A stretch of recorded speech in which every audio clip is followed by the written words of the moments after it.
В Сыктывкаре открылась фотовыставка «Мы живем среди вас, мы такие же, как и вы», посвященная Дню войск Национальной гвардии.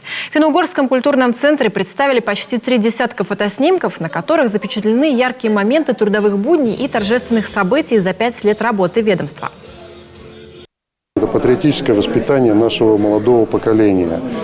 И очень хотелось бы, чтобы эти дети все-таки были, как говорится, в наших рядах, чем они где-то будут шататься по подвалам. К сожалению, такое и есть.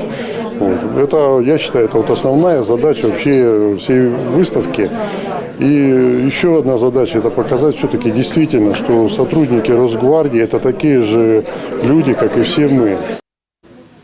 Фотовыставка в полной мере отображает, что сотрудники Росгвардии – это обычные люди, которые помимо охраны правопорядка занимаются еще и патриотическим воспитанием молодежи, шествуют над кадетскими классами, выступают перед телекамерами в СМИ и активно занимаются спортом. Ознакомиться с работами фотовыставки можно будет до 16 апреля.